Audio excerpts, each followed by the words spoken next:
Hello and welcome to the podcast. I am Ashwin, and today we have with us Bhupinder, who is an avid gamer, who is a watcher of cartoons, movies, TV, reader of comic books, a father and a husband, and most important of all, publisher of Swayambhu Comics.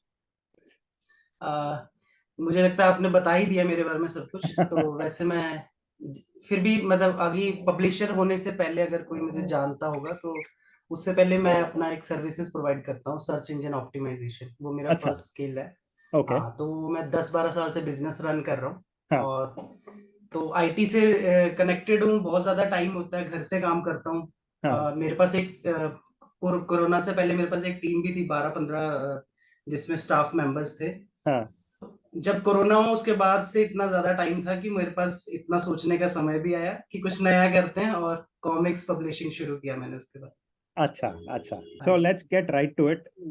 You're a publisher. What हाँ has ji. your so before you became a publisher, what has your experience been with comics? Like comics जो भी है आपने जितना भी हम्म पढ़ा हुआ है, जब हम्म पैदा हुए थे तभी से कॉमिक्स पढ़ा हुआ है कि थोड़ा टाइम हुआ, हम्म थोड़े बड़े हुए हाँ फिर पढ़ा, क्या क्या हाँ सीन हाँ। क्या है? कॉमिक्स का मतलब ऐसा सीन है कि हाँ, अगर बचपन को, अपने चाइल्डहुड को याद करें तो उनमें से एक चीज कॉमिक्स जरूर रहेगी। अच्छा, मतलब बहुत लिमिटेड चीजें ऐसी है। मतलब मैं एक स्पोर्ट्स पर्सन नहीं था कभी भी हाँ, बचपन में भी।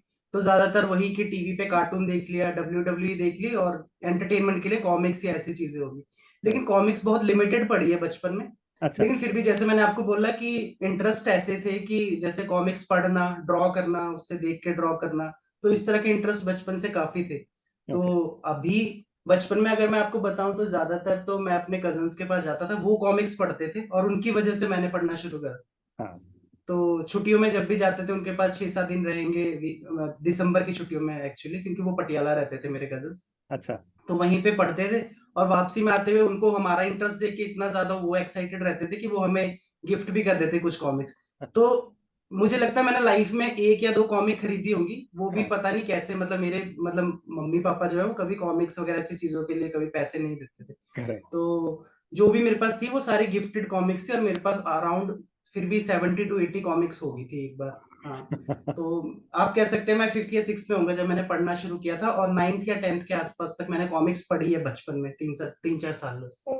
अच्छा, और बचपन में भी जो पढ़ी है वो सिर्फ राज कॉमिक्स या इंडिया में जो चाचा चौधरी और ऐसी हिंदी कॉमिक्स थी, यही पढ़ी थी। अच्छा, क्योंकि सिर्फ कजन भी सिर्फ वही। सिर्फ हिंदी कॉमिक्स ही पढ़ा है और कुछ पढ़ा ही नहीं? सिर्फ सिर्फ हिंदी कॉमिक्स पढ़ी है बचपन में, हाँ। ओहो, तो उसके बाद बीच में इतना बड़ा गैप था, कॉमिक्स हाँ, के बारे में कुछ पता नहीं था। लेकिन फिर अभी जैसे मैंने आपको बताया, कोरोना हिट किया और उसके बाद समय इतना ज्यादा था, दोबारा से ढूंढने लगा कि कॉमिक्स भी थी एंटरटेनमेंट, अब कैसा है, क्या सीन है। फिर दोबारा से कॉमिक्स में और उसके बाद तो अब कॉमिक्स इतनी है, 200-300 कॉमिक्स का भरा हुआ है एक अलमीरा, लेकिन पढ़ने का टाइम नहीं है।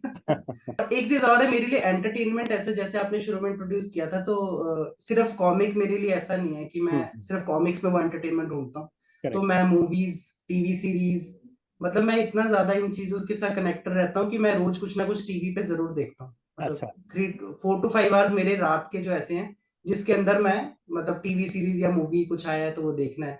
और फिर उसके बाद गेम भी खेलना है। वीकली मेरा 1 या 2 दिन ऐसा होता है कि मैंने PS4 खेलना ही है। हाँ. तो इस तरह की चीजें रहती है, तो फिर आपको पता है कि सभी चीजों को टाइम देना बहुत मुश्किल हो जाता है। तो एक्चुअली, तो पूरे वीक में कितने घंटे आप डेडिकेट करते हो सिर्फ कॉमिक्स पढ़ने के लिए?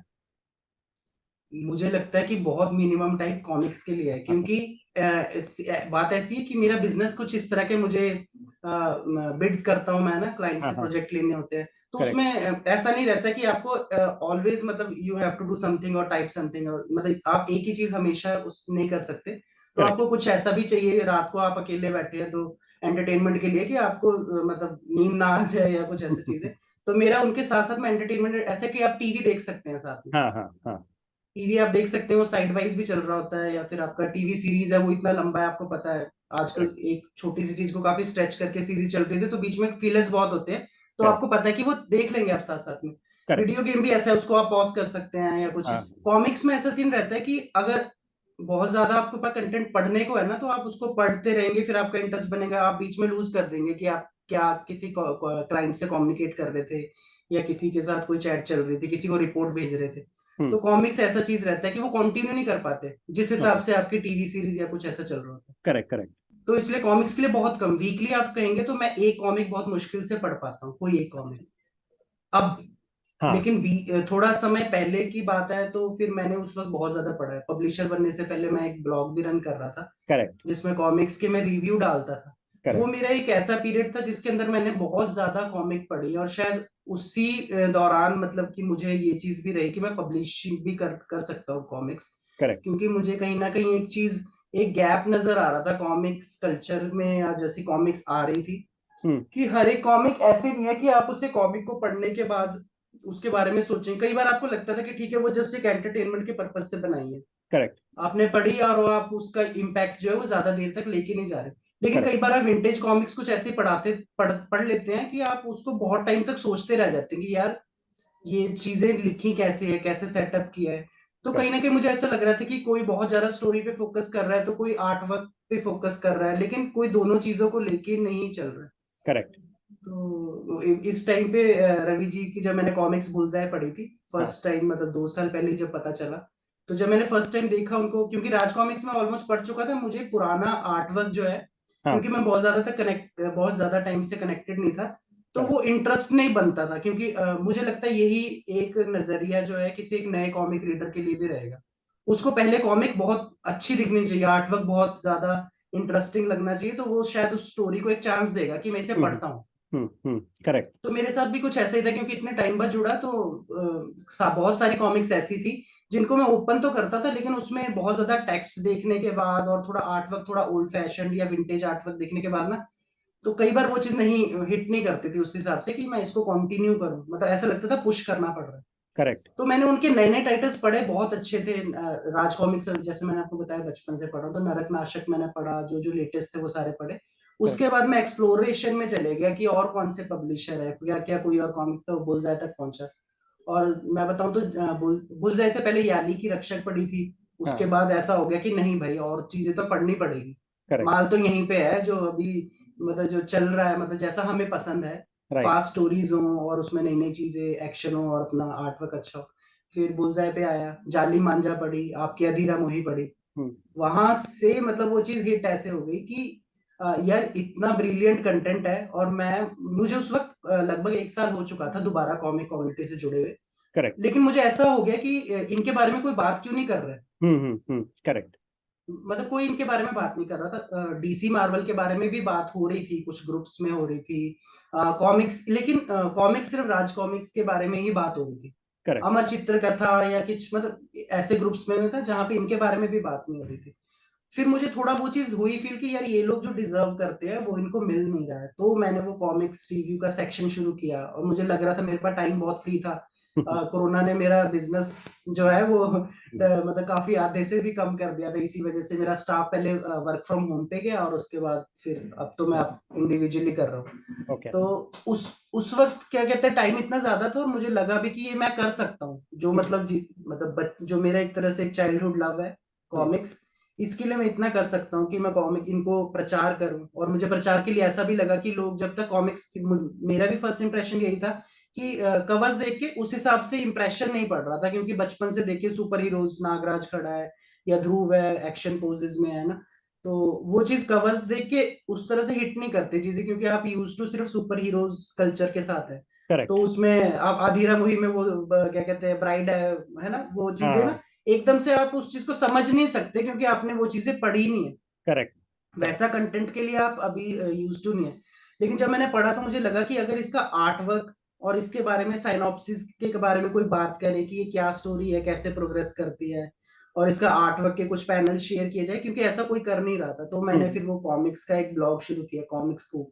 करेक्ट। और फिर वहां से ये तो मैंने प्रमोशन शुरू किया, लेकिन इस प्रमोशन को शुरू करने के बाद भी मैं बहुत सारे पब्लिशर से बात की। कुछ लोग बात करते थे, कुछ नहीं करते थे, किसी को सजेशंस भी देता था कि आप इस तरह से प्रमोट करेंगे तो शायद ज्यादा। मतलब ये और लोगों तक पहुंचेगी, क्योंकि कंटेंट अच्छा है आपका। करेक्ट। तो कुछ फीडबैक ले रहे थे, कुछ नहीं ले रहे थे।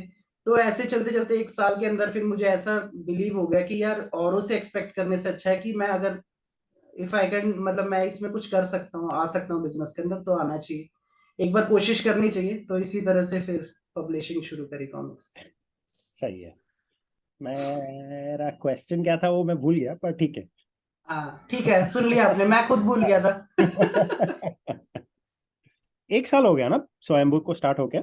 एक से ज्यादा? हाँ 1.5 साल, हाँ 1 से ज्यादा अच्छा। हो गया। मार्च मार्च में शुरू किया था हमने हाँ। 2021 ओके। में। हाँ। हाँ और अभी अब मार्च में 2 साल हो जाएगा नेक्स्ट ईयर। हाँ। सही है। सो हम्म अबाउट 1.5 year हुआ है। What has hmm your publishing journey been like? मतलब स्वयंभू में क्या हम्म क्या किया है, कैसे कैसे एक्सपीरियंस किया हुआ है, किन लोगों ने सहायता किया हुआ है, क्या क्या हम्म। क्या क्या किया है आपने? हाँ तो पब्लिशिंग में ऐसा है कि एक नाम तो मैं हमेशा ही लेता हूँ, रवि जी का, रवि राज जी का।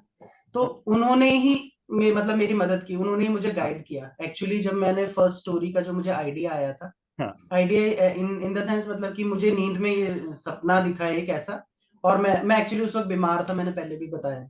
हाँ। तो उस वक्त मैं काफी बीमार था, उस वक्त रेस्ट करने का काफी टाइम मिला, और मैं कॉमिक्स इतना ज्यादा पढ़ रहा था, आप सोचेंगे मैं यहाँ तक घुस रहा था कि वीडियो ब्लॉगिंग, अनबॉक्सिंग, उसके बाद उस कंटेंट के बारे में बात करना, वहां तक चले गया। फिर रोज कॉमिक्स में रिव्यूज डाल रहा हूँ, पढ़ रहा हूँ इतना ज्यादा कॉमिक्स ना, तो कहीं ना कहीं मतलब साइकोलॉजी में ऐसा करके आ गया था कहीं पे कि मैं हर वक्त उसी चीज के बारे में सोच रहा हूँ। तो शायद उसका इम्पैक्ट रहा होगा। तो मुझे वो स्टोरी का एक आइडिया आया, और मैंने वो रवि जी को सुनाया कि यार ऐसे ऐसे करके एक आइडिया है, तो आपको क्या लगता है कि ये चलेगा? मतलब मेरा, और वो आइडिया सत्युग का था एक्चुअली। अच्छा। सत्युग के लिए मेरा आइडिया ऐसा था कि एक बहुत शॉर्ट सिनॉप्सिस ये रहेगा कि मैं ऐसा चाहता था कि कुछ ऐसी कहानियां आए जिससे एक मैसेज जाए कि जो हमारी सोसाइटी में क्राइम्स हो रहे हैं, मतलब कि वो हम लोग कभी हॉरर की बात करते हैं, ऐसा करते हैं, तो हम लिखते हैं भूत आएगा है, और या फिर आत्माएं होंगी, वो डरावनी होंगी, या फिर कोई हॉन्ट कर रहा है, ठीक है, पोजेस कर रही है आत्माएं, तो हम उन सब चीजों को लेके एक धारणा है हमारी कि उससे डरना चाहिए या कुछ ऐसा। लेकिन करेक्ट। सबसे ज्यादा सोसाइटी में डर हमें अपनी सोसाइटी से रहना चाहिए, कि आपके आसपास अननोन लोग हैं, अननोन एंड नोन बोथ, हम्म। कि आपको पता नहीं है। आजकल क्राइम स्टोरीज ऐसी है, कई बार हम उसे न्यूज़पेपर में पढ़ लेते हैं ना, तो वो जस्ट एक स्टोरी रहती है हमारे लिए कि अच्छा यार ऐसा हो गया, अरे कई तो इतना भी रिएक्शन नहीं करते, अरे मतलब उनके लिए तो चाय का एक वो हो गया बस, कि चाय करेक्ट। पीते पीते हमने स्टोरी देख ली। करेक्ट। लेकिन मुझे उस सपने के अंदर मतलब इस तरह का एक थ्रिल महसूस हुआ कि जिसके साथ वो चीज घट रही है, उसके लिए वो कितने डरावनी हो सकती है। हम्म। कई कई बार आप मतलब जो चीज हमने देखी नहीं उसके बारे में भी इतना डर रहे हैं, लेकिन जो जो क्राइम सीन या इन सब चीजों से निकलते हैं उनके लिए वो कितना ज्यादा हॉन्टिंग हो सकता है। तो करेक्ट। इस मेरा सत्यु कैरेक्टर्स के साथ ऐसा था कि हम ऐसी कहानियां निकालें जिससे लोग ये सोचने पे मजबूर हो कि जैसे एक सोशल मैसेज, कि अपने बच्चों को किस तरह से इन सब चीजों के लिए समझाए कि आपके लिए क्या चीजें, मतलब वो खतरनाक हो सकती है आपकी सोसाइटी में। हम्म। तो यही मैसेज था, रवि जी को अच्छा लगा था आइडिया। हम्म। और फिर मैंने उन्हें कहा कि ऐसे ऐसे कहानी है, क्या करना है, कि उन्होंने मुझे बताया कि कैसे लिखते हैं स्क्रिप्ट। हम्म। उन्होंने मुझे सैंपल वगैरह एक दो दिखाया कि इस तरह से स्क्रिप्ट लिखते हैं, आप ट्राई कर सकते हैं अपने आप, आपकी कहानी ये वो। हाँ। तो और जब हो जाएगी फिर हम देखते हैं। तो करेक्ट। मैंने लिखने की कोशिश की, लेकिन लिखते लिखते मुझे ये चीजें समझ आ गई कि मैं राइटर तो हूँ ही नहीं, पहली बात। राइटिंग के लिए बहुत सारी चीज ऐसी रहती है, आप सोच सकते हैं, एक आइडिया सोच सकते हैं, आप मे भी कोई एक सीन बहुत अच्छा क्रिएट कर सकते हैं, अगर मेरी विजन अच्छा है तो। लेकिन वो लिखते वक्त वो डायलॉग्स के अंदर भी वो चीज इम्पैक्ट रहना चाहिए, मतलब। हम्म। तो मैंने 2-3 महीने ट्राई करने के बाद मैंने रवि जी को मना कर दिया, मैं कहा ये नहीं होगा, क्योंकि मैं ऑब्वियसली मैं काफी कंटेंट पढ़ रहा था। मैं इस मतलब कि इमेजिनरी वर्ल्ड में नहीं रहना चाहता कि अरे मैंने लिखा है तो ये बहुत ब्रिलियंट चीज है और ये जब बाहर आएगा तो ये तहलका मचा देगा। करेक्ट। और मैं चाहता था कि कुछ भी जब निकालूं तो लोगों को भी वो वर्थ लगे, पैसा खर्चना, कि वो हाँ। स्टोरी उन्होंने खरीदी है, वो कैरेक्टर्स के ऊपर इन्वेस्ट कर रहे हैं या पब्लिशर पे। तो फिर मैंने रवि जी को ये कहा कि मैं चाहता हूँ, मैं कोई रिस्क नहीं लेना चाहता कहानी के साथ। हाँ। तो फिर उन्होंने मुझे सुदीप जी से मिलवाया, हाँ। और आपसे भी मिलवाया, आपसे भी बात करवाई थी, अगर आपको याद हो। मेरे को तो पता है। हाँ, तो आपको पता ही है सत्युग के, तो जो मेरा शुरू में आइडिया था उससे हमने स्टोरी फर्स्ट की थोड़ी अलग बनाई थी, अगर ओके। आपको याद होगा तो। मैं थोड़ा और ज्यादा उसको मतलब एक बहुत डार्क बनाना चाहिए, जैसे सेकंड पार्ट में डार्क स्टोरी आई है, वैसे फर्स्ट की भी बहुत ज्यादा डार्क बनाने की मैंने कोशिश की थी कहानी। हम्म। और आपने मना किया था कि यार इतना ज्यादा डार्क जो है वो शायद मैं नहीं लिख पाऊंगा, या कुछ आपने कहा, कुछ रीजन हाँ दिया था आपने, और आप बिजी भी थे काफी उस टाइम। हाँ फिर सुदीप जी से मैंने बात की और सुदीप जी ने भी यही बोला कि are you sure you want to do this. मैंने कहा यस, क्यों नहीं। मैं कहा फेल हो जाएगा, इससे ज्यादा क्या होगा, क्योंकि बहुत बड़ा कोई एक वो विजन नहीं था, जस्ट हाँ ऐसा था कि कुछ करना चाहता हूँ करेक्ट। और कुछ एक मैसेज या कुछ इस तरह की चीज आएगी। और फिर इस तरह से शुरू किया। तो हेल्पिंग पर्सन्स में तो सबसे पहले रवि जी का इसीलिए आएगा क्योंकि उन्होंने हर तरफ हर मोड पे मेरा हेल्प किया। पब्लिशिंग कैसे होगा, अब आपके लिए क्या सही रहेगा, उन्होंने मुझे सजेशन हमेशा दिया है, कभी ऐसा नहीं कहा कि आप ऐसा ही करो। उन्होंने मुझे हमेशा सजेशन दिया है कि, और मैं हमेशा ओपन रहा, क्योंकि मैं इस चीज को जानता हूँ कि मैं अभी शुरू किया है, जो गलतियां किसी नए पब्लिशर से होंगी वो उससे वो मुझे बचा ले, इसलिए मैंने रवि जी को हमेशा पूरे लूप में रखा है इस चीज के, कॉमिक्स के, कि अब प्रिंटिंग होने लगी है, क्या करना चाहिए, ये सही रहेगा नहीं रहेगा। तो करेक्ट। उन्होंने एक तरह से मुझे कुछ गलतियां करने से बचाया है, और शायद उसी की वजह से ऐसा रहा है कि रिस्पॉन्स भी अच्छा मिला है। दो लोग अभी तक एक तरह से कह सकते हैं कि अभी तक स्वयंभू के दो पिलर्स यही हैं, रवि जी और सुदीप जी। हाँ तो इसके साथ साथ फिर अगर ये देखा जाए कि मुश्किल क्या ही है अभी तक किसी चीज में, तो एक स्ट्रगल सिर्फ ये रहा कि शुरुआत में ऐसा था कि आर्टिस्ट को अप्रोच करेंगे, मे बी मैंने कहा बजट का कोई इशू नहीं है, कि अगर कोई आर्टिस्ट अगर हमें अच्छा मिलता है तो हम अच्छे से अच्छे बजट पे मतलब हायर कर सकते हैं। करेक्ट। आर्टिस्ट को जो चाहिए होगा हम वैसा कर लेंगे। राइट। क्योंकि उन्होंने एक चीज कहा था कि जो लोग पहले से ऑलरेडी इंडस्ट्री में हैं वो लोग ज्यादा चार्ज करते हैं, ऑब्वियसली आप अपना देख के चलना कि किस तरह, क्योंकि लॉन्ग टर्म का सोच के रखना। करेक्ट। और जैसे जैसे भी उनका फीडबैक था, तो मुझे कहीं ना कहीं ऐसा भरोसा था कि अगर मतलब कोई इसमें प्रॉब्लम होगा नहीं, अगर मैं किसी आर्टिस्ट को अप्रोच करूँ, वो जो प्राइस बोलेगा मैं उस पर एग्री करूंगा, ऑब्वियसली मैं हाँ रेडी था इस चीज के लिए कि मुझे जस्ट एक अच्छा आर्टिस्ट चाहिए था। तो मैंने बहुत सारे इंडियन आर्टिस्ट को अप्रोच किया, और वहां पे मतलब कि मुझे इस तरह का एक पहला स्ट्रगल मेरा वो था, हाँ क्योंकि मैं ऑलमोस्ट डे नाइट मतलब कि ऐसा मेरा ये चीज चल रहा था कि मैं आर्टिस्ट मिलता है उसको, जहां से उसका कांटेक्ट नंबर मिल रहा है मैसेज छोड़ रहा हूँ, ईमेल कर रहा हूँ, ये सब चीजें। तो वहां पे ये चीज चला कि कोई कॉन्ट्रैक्ट के अंदर रहता है, वो चीजें पहली बार पता चल रही थी कि कोई कॉन्ट्रैक्ट में वो दूसरे के लिए काम नहीं कर सकता। करेक्ट। कई लोग बिजी हैं, कई ने यही कहा कि वो बिजी हैं, वो अभी किसी और पब्लिकेशन के लिए काम नहीं कर सकते।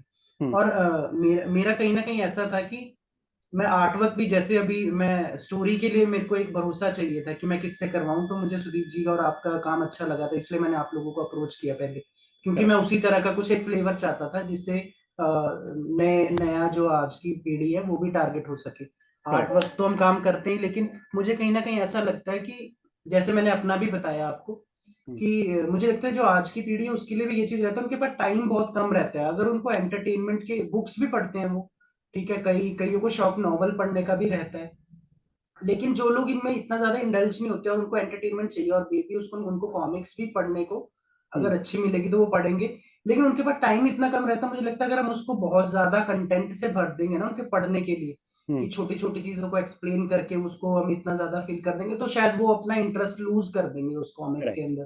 करेक्ट। इसलिए मेरा मेरा आप जो जिस तरह से आप लोग कहानियां लिख रहे थे या लिखवा रहे थे रवि जी, वन शॉट लिखवा रहे हैं और उसमें कम टेक्स्ट होगा, आर्टवर्क थोड़ा ज्यादा क्लीन दिखेगा, अच्छा दिखेगा, वही मेरा टारगेट था। तो उस हिसाब से फिर मेरे को आर्टिस्ट भी ऐसा चाहिए था कि कहीं ना कहीं वो ऐसा ना रहे कि मैं ऑब्वियसली मैं जब मैं कॉमिक्स बुक भी चला रहा था ना, तो मैं बहुत सारे ऐसे छोटे छोटे अपना कमीशन वर्क ना इंडियन आर्टिस्ट को देता रहता था कि उनको थोड़ा प्रमोशन मिले, ये सब चीजें। लेकिन जब इस प्रोडक्ट की बात आई तो कहीं ना कहीं मैं उस चीज से थोड़ा परहेज कर रहा था, क्योंकि मैं ये सब चीजें देख चुका था खुद भी एज अ रीडर, कि अगर आपको थोड़ा सा भी काम आर्टवर्क का अंडर एवरेज लगेगा या कुछ ऐसा लगेगा, तो फिर आप कहीं ना कहीं आपका एक एक्सपीरियंस खराब होता है, और आप इस चीज में, और सबसे बड़ी बात तो कॉमिक्स आजकल जो प्राइस हो गया उस वजह से कई लोग ऐसा भी सोच लेते थे कि यार वेस्ट हो गया money. Right. Right. Art work पहले ही हमें उन टारगेट ऑडियंस जो है वो ऑलरेडी कॉमिक्स पढ़ रहे हैं, वो ऑलरेडी एक चीज से बंधे हुए हैं कि उनको वही पढ़ना है, और करेक्ट। चीजें उनके पास पहले ही बड़ी मुश्किल से अगर कोई हिम्मत करके वहां आएगा और वहां पे कुछ भी कमी रहेगी कहीं आर्ट वर्क में, या तो इसलिए मैं ऐसा चाहता नहीं था कि मैं किसी न्यूबी को लूं, मैं किसी एक स्टैब्लिश्ड आर्टिस्ट को लेना चाहता था, और मैंने वैसे ही आर्टिस्ट को अप्रोच किया, तो फिर हर तरफ से मना ही था किसी ना किसी रीजन की वजह से। तो राइट। मैं थोड़ा लेट डाउन फील कर रहा था, मैंने कहा यार इशू कहाँ पे है, मैं कहा मैं तो डबल स्पेंड करने के लिए रेडी हूँ जितना आर्टिस्ट को मिल रहा है।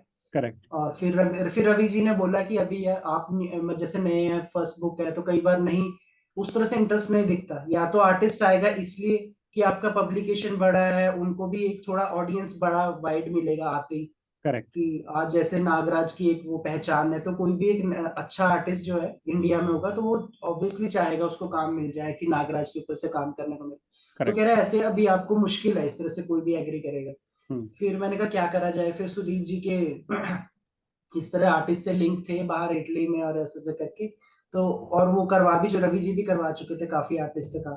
तो वहां से हमारा शुरू हुआ। मैंने उनको आइडिया बताया कि मैं चाहता हूँ कि मेरा थोड़ा semi realistic type art work रहे, कार्टूनिश मैं नहीं बनवाना चाहता। तो फिर राइट। इस तरह से फिर हमने आर्टिस्ट ढूंढा, तो वहां से थोड़ा दोबारा इन्हीं लोगों की मदद से मैं वहां तक भी गया। ओके। और मतलब वरना मैं कंसीडर भी नहीं कर रहा था कि मैं फॉरेन हाँ। आर्टिस्ट के साथ मतलब कॉमिक्स पे काम करवाऊंगा। फिर करेक्ट। वहां गए, लेकिन अब वो एक बार वहां से कनेक्शन बन गया, तो अब आपको पता है कि वापस तभी मतलब इंडियन आर्टिस्ट तक अब वापस वहीं पे आया जाएगा, या जहाँ पे मतलब कि थोड़ा सॉलिड मतलब फाउंडेशन हो जाएगा कंपनी का या कुछ। करेक्ट। तो एक वो चीज रही है जो मेरे को लगता है एक स्ट्रगलिंग था, और थोड़ा सा मैं लेट डाउन मैंने फील किया था कि यार क्यों कोई काम क्यों नहीं करना चाहता स्वयंभू के साथ। करेक्ट। तो बाकी तो सब कुछ स्मूथली चल रहा है। हम्म। जहाँ पे आप अकेले नहीं, आपके साथ एक इतने अच्छी टीम है। हम्म। हर कोई ना कोई कॉर्नर देख रहा है, कोई आर्ट वर्क देख रहा है, कोई स्टोरी को हैंडल कर रहा है, और मैं एक्सपेंसेस को हैंडल कर रहा हूँ। तो इस तरह से अब बहुत ज्यादा स्मूथली चल रहा है। हाँ। बस अब सिर्फ इसी चीज का है कि आइडियाज पे काम करते रहते हैं, किस तरह से मार्केटिंग की जाए आगे प्रोडक्ट की। क्योंकि राइट। कहीं ना कहीं मुझे ऐसा लगता है कि कॉमिक्स पढ़ लेंगे लोग, पढ़ेंगे, लेकिन हम उन तक पहुंच नहीं पा रहे हैं, उन रीडर्स तक ना। तो अभी मैं दिल्ली में एक वो इंडी कॉमिक फेस्ट जो हुआ था, हाँ। वहां पे मुझे फर्स्ट टाइम मतलब कि ऑफलाइन सेल्स के बारे में ना, मतलब उसकी पावर का पता चला। करेक्ट। क्योंकि वहां पे एक तो वहां पे एंट्री भी फ्री थी, तो वहां पे जितने भी यूथ आ रहा था या किसी भी एज का, एज भी लोग आ रहे थे, करेक्ट। तो वो जब वो कॉमिक्स उठाते थे उन्होंने कभी सुना नहीं था हाँ। पब्लिशर के बारे में ना। राइट। मेरे साथ ही रवि जी भी खड़े थे, या और फेलो और मेरे इंडियन कॉमिक पब्लिशर्स। तो वो जब वो कॉमिक उठाते थे तो उन्होंने कभी पढ़ा नहीं था, लेकिन जब वो कॉमिक को अंदर खोल के देख रहे थे आर्ट वर्क को, हाँ। तो उनका रिएक्शन जो था वो चीज देख के काफी मतलब कि अपने आप को मतलब एक सेटिस्फेक्शन फील हो रही थी कि यार प्रोडक्ट तो हमने अच्छा बनाया है। राइट। राइट। हम ऑब्वियसली हम पहुंच नहीं पा रहे हैं, राइट। और लोग पसंद भी करेंगे अगर वो दिखे। उनसे हम जैसे कई अपना कस्टमर से बात हुई तो उनसे पूछा आप कॉमिक पढ़ते हैं, मतलब हाँ। ये सब चीजें हमारे एक कॉमन क्वेश्चंस थे जो हम पूछते थे उनसे। करेक्ट। करेक्ट। तो मोर देन 50% ऐसे थे जो कॉमिक्स पढ़ते नहीं थे, हाँ। और जो पढ़ते थे वो ज्यादातर कहते हैं हाँ पढ़ते हैं, लेकिन डीसी मार्वल ये सब तो पढ़ा है, राइट। इमेज कॉमिक्स भी पढ़ा है, लेकिन राइट। इंडियन कॉमिक मतलब आपके बारे में नहीं पता है, इंडियन कॉमिक्स के बारे में बहुत कम पता है। राइट। तो राइट। वो लोग भी जब आपके कंटेंट को देख के वाव वाव कह रहे थे, या फिर हाँ। उस वजह से खरीद रहे थे कि यार ये अच्छा है। हाँ। तो फिर वहां पे पता चल रहा था कि अगर हम राइट ऑडियंस तक सही तरीके से पहुंचेंगे तो ऑब्वियसली सेल्स इंप्रूव होंगी। करेक्ट। और जब मैंने स्वयंभू शुरू किया था मुझे तब तक ऐसा लगता था कि कहीं ना कहीं पब्लिशर्स की तरफ से मार्केटिंग में कमी है। लेकिन अब जैसे लास्ट 1 ईयर में मुझे लगता है 7-8 नए पब्लिशर, इंडियन कॉमिक पब्लिशर आए हैं। राइट। तो अब उनकी उनकी मार्केटिंग देख के ऐसा लगता है कि अब सभी उस दिशा में काम कर रहे हैं सही से। करेक्ट। कोई ना किसी की वजह से भी अगर कोई और भी काम करता है उसकी वजह से दो कॉमिक्स इंडस्ट्री करने के बाद वो दूसरे कॉमिक्स तक भी पहुंच सकते हैं। तो ये सभी का एक तरह से पूरी कम्युनिटी का वेलफेयर के लिए ही है कि अगर एक भी मार्केटिंग करता है या दो करते करेक्ट। हैं, जितने ज्यादा लोग करेंगे तो उतने ज्यादा रीडर्स तक पहुंचेंगे। तो ये चीज मुझे अभी एक एक्सपीरियंस मैंने की थी कि, और इसी पे स्वयंभू का जो नेक्स्ट ईयर है उसके अंदर हमारी प्लानिंग में सबसे बड़ी चीज यही रहेगी।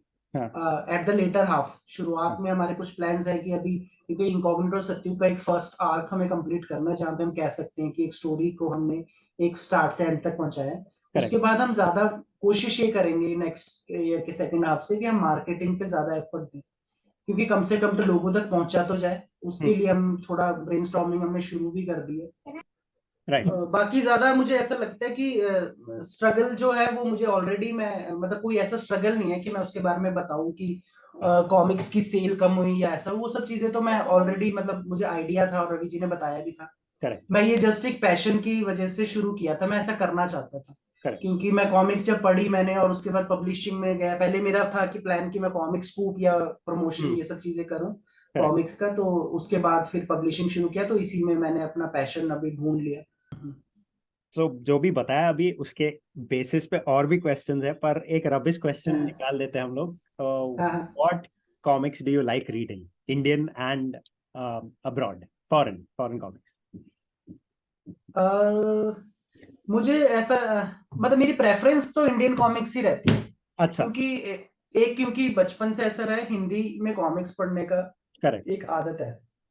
अभी भी ऐसा चीज है कि कोई कॉमिक आता है मैं दोनों लैंग्वेज में लेता हूँ, हाँ, उसको इंग्लिश में भी पढ़ता हूँ हाँ, और हिंदी ट्रांसलेशन अगर हिंदी में तो वो भी पढ़ता हूँ। ओके, लेकिन मुझे मजा जो है एक तरह से जो एक वो फील आता है, एक एक वर्ड का फील जो है वो हिंदी वाले में ही आता है। मुझे कहीं ना कहीं ऐसा लगता है कि इंग्लिश लैंग्वेज के अंदर ना आप हर एक चीज को ना एक्सप्लेन नहीं कर सकते अपने इमोशंस को। करेक्ट. उसमें बड़ा एक शॉर्ट सा चीज, एक हाँ, बहुत शॉर्ट शॉर्ट सी लाइनर्स होते हैं कि अच्छा ऐसा हुआ और खत्म हो गया, सीन दिख रहा है आपको बस। लेकिन करेक्ट, हिंदी के अंदर क्या आप एक इमोशन को ना, एक आपका डे टू डे यूज में होने वाले इमोशंस को आप मतलब कि आप पढ़ते हैं तो आप ज्यादा उससे लिंक कर पाते हैं। तो इंडियन कॉमिक्स अभी भी मेरा प्रेफरेंस रहता है, लेकिन उसके साथ साथ मैं इंग्लिश कॉमिक्स जो है अपना फॉरेन कॉमिक्स है इनको भी मतलब पढ़ता रहता हूँ। अभी मैंने रिसेंटली जो पढ़ी थी वो मार्वल का एक क्रॉसओवर नहीं था, वो पावर्स ऑफ एक्स हाँ, करके था, एक्समैन का एक सीरीज था। करेक्ट, वो इसलिए पढ़ता हूँ मैं क्योंकि यहाँ पे अभी उस लेवल से वो एक तरह का साइंस फिक्शन है। करेक्ट. वो इतना ज्यादा है कि उसके अंदर एक स्टोरी जो है वो करंट में चल रहा है, एक आज से 1000 ईयर्स बाद का चल रहा है, एक मिलियन ईयर्स के बाद का चल रहा है। हाँ, वो सारी आपस में कैसे कनेक्टेड है, पास्ट क्या हुआ, वो सारी चीजें इतनी ज्यादा मतलब एक वो आपने एक्समैन की मूवी देखी होगी, फ्यूचर एंड पास्ट कुछ ऐसे ऐसे करके कुछ था ना, एक मूवी आई थी हाँ, एक्समैन की, कुछ समय पहले आई थी, हो गए कुछ 6-7 साल हो गए। तो करेक्ट. उसके अंदर जिस तरह की चीजें है ना कि वो पास्ट में भी हो रहा है फ्यूचर में भी हो रहा है और वो चीजें कनेक्टेड रहती, वैसा कुछ एक उसमें सब्जेक्ट है। हाँ, और मैं उस बुक के अंदर इतना ज्यादा कंटेंट है ना कि, और इतना भारी कंटेंट है, ऐसा हाँ, कंटेंट नहीं है वो कि आपने पढ़ते हुए हाँ, निकल लिए, अच्छा स्टोरी चल रही है, एक्शन हो रहा है, या वो एंड में जाके विलन को मार देंगे, ऐसा कुछ नहीं है उसके अंदर। करेक्ट. उसके अंदर एक वर्ल्ड को क्रिएट किया गया और ऐसा लगता है कि जैसे एक एक चीज मतलब वो जब वर्ल्ड को डिफाइन भी कर रहे हैं ना कि हमारा वर्ल्ड ऐसा है, हम्म. तो आप उसके अंदर खो जाएंगे। मतलब मेरे लिए तो, मैं अब आपको बता रहा हूँ जैसे, तो आपको पता चल रहा होगा साइंस फिक्शन मेरे लिए इतना इंटरेस्टिंग क्यों है Right. जॉनर। तो वो एक खो जाने वाली वो एक दुनिया जो क्रिएट होती है ना साइंस फिक्शन में, उसका मैं बहुत ज्यादा दीवाना हूँ। हाँ, अभी मैं मेंशन कर देता हूँ, अभी मैंने ना सबसे रीसेंट जो इंडियन कॉमिक पढ़ी है वो एन वन पढ़ी है। हाँ, मेरे करेक्ट. पास टाइम नहीं होता है, हाँ, संडे वाला डे था, उस दिन मैं एकदम फ्री रहता हूँ। एकदम फ्री तो नहीं, कई बार शाम हो जाती है, रिपोर्टिंग करनी है, कुछ करना है। तो रात का एक एक बजे था और एक मैच चल रहा था, कोई हाँ, क्रिकेट का ही मैच चल रहा था, तो मैं हाँ, उसको देख रहा था। हाँ, मैंने कहा अभी हाफ एन आवर है, तो मैंने एन वन मुझे दिखी, मैंने कहा यार ये पढ़ लेता हूँ, क्योंकि हाँ, मैंने एक बार वो ना थोड़ा बिजी शेड्यूल के बीच में ओपन की थी। तो उसके अंदर ऐसा ही बहुत ज्यादा कंटेंट है, बहुत ज्यादा डिफाइन किया हुआ है हर चीज को, करेक्ट, करेक्ट, कि और नई नई चीजें लाइक करेक्ट. जैसे यूनिवर्स ऐसे स्टार्ट हुआ, यूनिवर्स के स्टार्ट में ऐसी एनर्जीज थी, ऐसा ऐसा कॉन्सेप्ट है, ये जस्ट एक एग्जांपल बता रहा हूँ। तो वो चीज फिर मैं उस वक्त मेरे को नहीं मतलब, तो मैं अभी नहीं समझ पाऊंगा कि क्या हो रहा है, उस करेक्ट. हिसाब से नहीं। उस वक्त मैंने वो बुक्स निकाली और मैंने तीनों के तीनों इश्यूज पढ़ दिए उसी वक्त। अब उसके जैसे रिव्यूज एन वन के बारे में अभी तक मैंने कहा मिक्स्ड रिव्यूज आए हैं, कईयों को पसंद आया है, कईयों को नहीं आया है, कई लोग मतलब ऐसे कह रहे हैं कि अच्छा है, हम्म. लेकिन मतलब कि समझ नहीं आ रहा है कि इतना कुछ हो क्या रहा है। करेक्ट. मुझे लेकिन वो बहुत अच्छे से समझ आया है। और हाँ, मेरे लिए सबसे ज्यादा मजा ही इस चीज में रहा कि ये करेक्टर कौन है, अच्छा इसको वहां पे एक्सप्लेन किया है, फर्स्ट इशू में एक्सप्लेन किया, अरे इस करेक्टर को थर्ड में। तो वरुण मल्होत्रा की वो एन वन ओरिजिन सीरीज चल रही है साइंस फिक्शन, और हाँ, जिन्हें साइंस फिक्शन पसंद है उनके लिए तो वो जबरदस्त कंटेंट है। ओके. इंडियन कॉमिक्स में साइंस फिक्शन कहाँ कोई इतना ज्यादा इंटरेस्टिंग और इतना ज्यादा ब्रॉड, मतलब वो उन्होंने भी इस तरह से वो वर्ल्ड डिफाइन कर दिया है 3 इश्यूज में कि उसके ऊपर मतलब अनलिमिटेड चीजें बन सकती हम्म. है, एक एक करेक्टर के ऊपर, कि इसकी एनर्जीज ऐसे है, ये उससे कनेक्टेड है, ये सबसे पावरफुल है, इसका चक्रा या जो इसकी पावर्स है वो इतना परसेंटेज पे है, इतना पे। तो वैसा उसमें कॉन्सेप्ट है। सही है. I asked you which comics you like, both Indian and abroad, but it's okay. This हाँ is a good हाँ enough answer.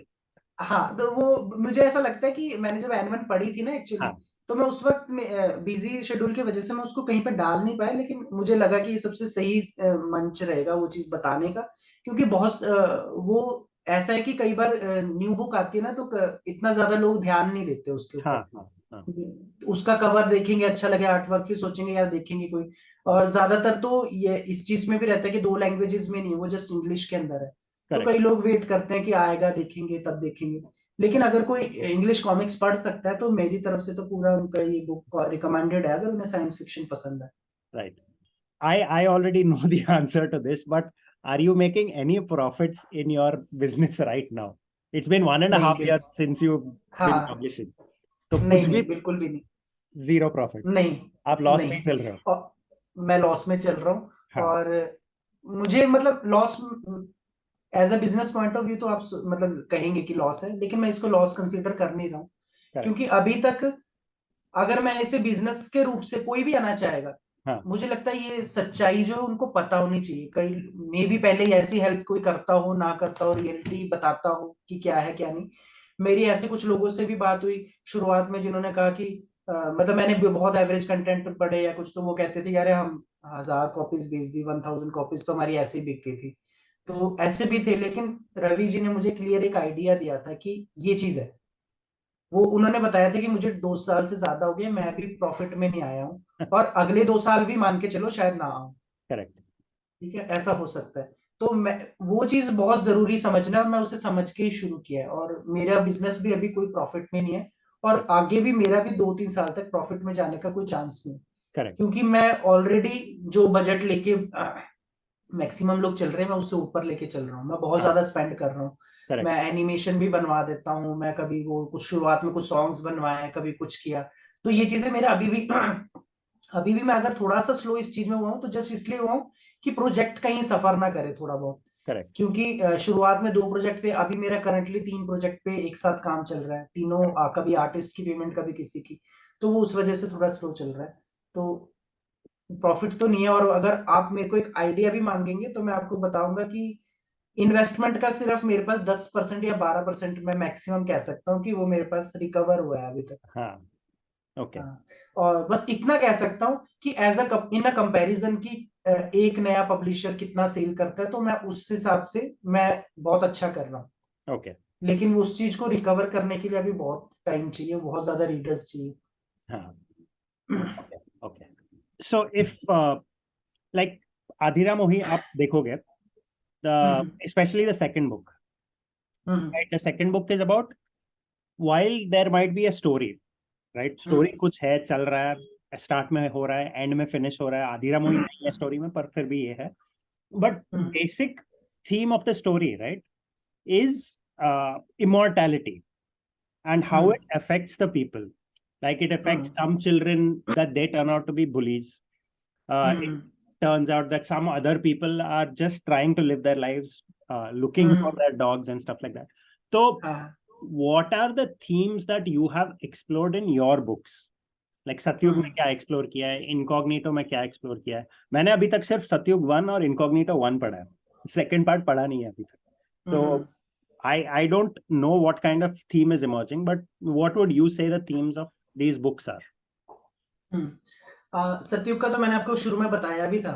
वही थीम रहेगा पूरी। Okay. उसकी सीरीज प्लान इस हिसाब से की गई है कि अगर कल को हमारे पास फंडिंग रहती है तो हम उसके दो दो टाइमलाइंस भी चला सकते हैं। एक अच्छा। जो बहुत ज्यादा जनरल जनरल मतलब इन आइडियाज पे रहेगा कि ऐसी क्राइम स्टोरीज आती रहेंगी हम्म। जिन जो शॉकिंग रहेगी, जिनको बिलीव करना मुश्किल रहेगा, मतलब कि ऐसा भी हो सकता है, ऐसा भी हो सकता है, कुछ करेक्ट। इस टाइप का। और एक रहेगा जिसको हम उस डायरेक्शन में ले जाएंगे जहां पे सुपर नेचुरल चीजें होंगी, ओके। अपार्ट फ्रॉम दिस, मतलब आत्मा वाला कि हाँ। भूत है, वो आत्मा आके कुछ बोलना चाह रही है, वो सब चीजों से अपार्ट। कि करेक्ट। देर आर मतलब parallel universes, there are gods and demi gods, या फिर कुछ भी इस तरह का, वो वाला एक सीरीज हमारा चल रहा है। करेक्ट। लेकिन इसमें एक बेसिक थीम जो हमारा जिस पे ये चलेगा सीरीज, जिसकी वजह से उसके ऊपर यही है कि सतयुग, टाइटल का नाम सतयुग है, लेकिन वो सतयुग आएगा कैसे? हम्म। काम सारे मतलब कि कलयुग वाले ही हो रहे हैं। राइट। तो हमने उसको इस्टेब्लिश करेक्टर का नाम को इस तरह से किया है कि ये सतयुग हीरो है। हम्म। मतलब जस्ट जस्ट इमेजिन कि सतयुग कोई एज नहीं आने वाली है, राइट। दैट्स जस्ट एक प्रोफेसी हीरो, हम्म। कि एक हीरो सतयुग आने वाला था जो चेंज करेगा चीजों को। राइट। वो एक फाउंडेशन रहेगा कि वो बदलाव का एक मतलब दौर उससे शुरू हुआ। तो मतलब ये हमारा एक आइडिया है सतयुग को लेके। बहुत सारी चीजें हम इसमें अभी ऐड करने वाले हैं, वर्ल्ड को एक्सपेंड करने वाले हैं, जिसमें हम इस चीज को एक्सप्लेन करने का हमारा एक प्लान है कि हम ऐसा करेंगे। और इनकॉग्निटो को लेके हमारा प्लान ऐसा था कि इसमें हमें वो एक जो एक बहुत थिन लाइन होती है ना, एक अच्छे और बुरे के बीच में, करेक्ट करेक्ट। उस चीज के ऊपर हमने इस स्टोरी लाइन को लिखा है ओके कि कि हम किसी की एक रियल लाइफ में भी हम किसी को देखते हैं, बाहर से आप जानते हैं जितना, तो आप उसके अच्छे अच्छे चीजों को देख लेते हैं कि आप कहते हैं अरे नहीं ये बहुत अच्छा है, I want to follow him, और मैं उसको फॉलो करता हूँ, वो जो चीजें कहता है उसको फॉलो करता हूँ। करेक्ट। लेकिन सभी की लाइफ में मेरे एक्सपीरियंस के हिसाब से ऐसी चीजें रहती हैं, अगर वो जग जाहिर हो जाए तो फिर वो कहीं ना कहीं वो ऐसा हो जाएगा कि नहीं यार, मतलब ये ऐसा नहीं कर सकता था। करेक्ट। तो वो इनकॉग्निटो उस चीज के ऊपर, मतलब हमारा कैरेक्टर का लाइन है कि कहीं ना कहीं आपको लगेगा ये सही कर रहा है, फिर आपको लगेगा कि नहीं यार ये तो गलत कर दिया इसने, लेकिन उसका फिर पता चलेगा कि उसका मोटिवेशन उसके पीछे कहीं ना कहीं गलत था। मैंने एक ना बहुत टाइम पहले एक ना ऑडियो बुक सुना था, हाँ जिसमें इंटरव्यूज छोटे छोटे और एक्सपीरियंस थे एक बंदे के जो इंटरव्यू लेता था क्रिमिनल्स के। करेक्ट। तो उसके अंदर उसने जो चीजें एक्सप्लेन की थी ना, वो काफी थॉट प्रोवोकिंग था कि वो उसने इंटरव्यूअर ने कहा था कि आप क्रिमिनल की जब कहानी उसकी साइड की स्टोरी सुनना शुरू करेंगे ना, तो राइट। आप उसको बिलीव करने लग जाएंगे कि यार इसका मोटिवेशन सही था चीज करने के पीछे। Correct correct. अगर आप सिर्फ हीरो के बारे में सोचते रहेंगे, या मतलब कि जिसने सेव किया सिटी को बचाया, हाँ आप हम ऊपरी तौर पे वही अच्छा लगता है, लेकिन उसके अंदर भी कहीं ना कहीं वो चीजें रहती है। लेकिन क्रिमिनल की भी आप अगर पूरी स्टोरी जानना शुरू करेंगे ना, आप उसके साथ अटैचमेंट फील करने लग जाएंगे, और कहीं ना कहीं आप उसको फॉरगिव भी कर देंगे, सोचेंगे कि नहीं यार इसने जो किया ठीक किया। तो करेक्ट। वैसे ही इनकॉग्निटो की पूरी स्टोरी लाइन इसी चीज पे चलने वाली है। फर्स्ट इश्यू के अंदर भी ऐसा ही कुछ था। हाँ वो फर्स्ट इश्यू का एंड में वो ठीक है जो उसने किया वो मारा, ठीक है उसने किया, लेकिन उसकी वाइफ क्यों मरी, हाँ। है ना, right. Why did she die. तो वहां पे वो चीज रहता है, वो कहीं ना कहीं उसका फिर वो ग्रे पार्ट दिख जाता है। कहीं ना कहीं फिर शुरुआत में जस्टिफाइड भी कर रहे होते हैं आपकी यार उसके एक्शंस को, यार इसने इसलिए किया। और सेकंड इशू के अंदर फिर उसके बाद भी उसका फादर और उसका वो रिलेशनशिप आता है। ओके। फिर उसके पीछे एक बैक, आपने पढ़ी नहीं है लेकिन वो हाँ मतलब अब तो सबको पता चला है, आपके लिए स्पॉइलर होगा तो पता नहीं। तो Mahavira is father of incognito, तो वहां से उनकी बैक स्टोरी का एक हल्का सा एक हमने आइडिया दिया है। तो वहां पर भी कहीं ना कहीं अगर कोई उस स्टोरी के बारे में सोचेगा तो उसको वही एक फाइन लाइन दिखाई देगी कि यहाँ पे भी वही चीज हो रही है। राइट। और आगे भी ये स्टोरी के एंड तक आते आते हम इसी चीज के ऊपर ये स्टोरी ऊपर नीचे चलती रही।